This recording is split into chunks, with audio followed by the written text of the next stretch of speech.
പട്ടാമ്പി മണ്ഡലത്തിൽ UDF സ്ഥാനാർത്ഥിയായി കോൺഗ്രസിലെ ടി.പി. ഷാജിയെ കഴിഞ്ഞ ദിവസമാണ് പ്രഖ്യാപിച്ചത്. സ്ഥാനാർത്ഥി ലിസ്റ്റിൽ ടി.പി. ഷാജിയുടെയും റിയാസ് മുക്കുകളുടെയും പേരുകളാണ് ഉണ്ടായിരുന്നത്. നേതൃത്വം ഇതിൽ ടി.പി. ഷാജിയെയാണ് പരിഗണിച്ചത്. ഇതിൽ പ്രതിഷേധിച്ചാണ് ഒരു വിഭാഗം യൂത്ത് കോൺഗ്രസ് പ്രവർത്തകർക്കിടയിൽ അമർഷമുയരുന്നത്. ഈ സാഹചര്യത്തിലാണ് യൂത്ത് കോൺഗ്രസ് ഓങ്ങല്ലൂർ മണ്ഡലം പ്രസിഡന്റ് ഷാഫി പട്ടാമ്പി മത്സരരംഗത്തേക്ക് വരുന്നത്.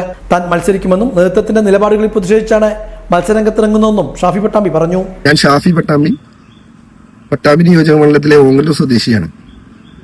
എൻ്റെ ഏറ്റവും പ്രിയപ്പെട്ടവരെ, നമ്മൾ മുന്നോട്ട് നീങ്ങുകയാണ്. പട്ടാമ്പിയോടും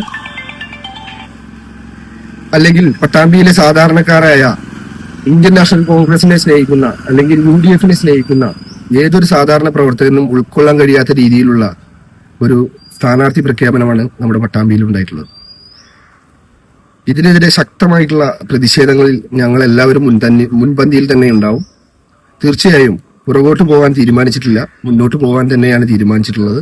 നിങ്ങളുടെ എല്ലാവരുടെയും അകമഴിഞ്ഞ പിന്തുണയും സ്നേഹവും എന്റെ കൂടെ ഉണ്ടാവണമെന്ന് ഒരിക്കൽ കൂടി അഭ്യർത്ഥിക്കുകയാണ്. ഇതിനകം പ്രചരണത്തിനും തുടക്കമിട്ടു. തീരുമാനത്തിൽ നിന്നും പിറകോട്ട് പോകില്ലെന്നും ഷാഫി പട്ടാമ്പി സൂചിപ്പിച്ചു. അതേസമയം പ്രശ്നങ്ങളെല്ലാം പറഞ്ഞു പരിഹരിക്കുമെന്നാണ് നേതൃത്വം വ്യക്തമാക്കുന്നത്. പട്ടാമ്പിയിലുള്ള നിലവിലെ രാഷ്ട്രീയ സാഹചര്യം ഈ പൊതുസമൂഹത്തിനും പട്ടാമ്പിയിലെ ജനങ്ങൾക്കും വളരെ വ്യക്തമാണ്. കൂടുതൽ കാര്യങ്ങളൊക്കെ തീർച്ചയായും ഇന്ന് വൈകുന്നേരത്തോടു കൂടി പട്ടാമ്പിയിലെ പൊതുസമൂഹത്തിനെയും പത്രമാധ്യമങ്ങളെയും അറിയിക്കാനാണ് തീരുമാനം.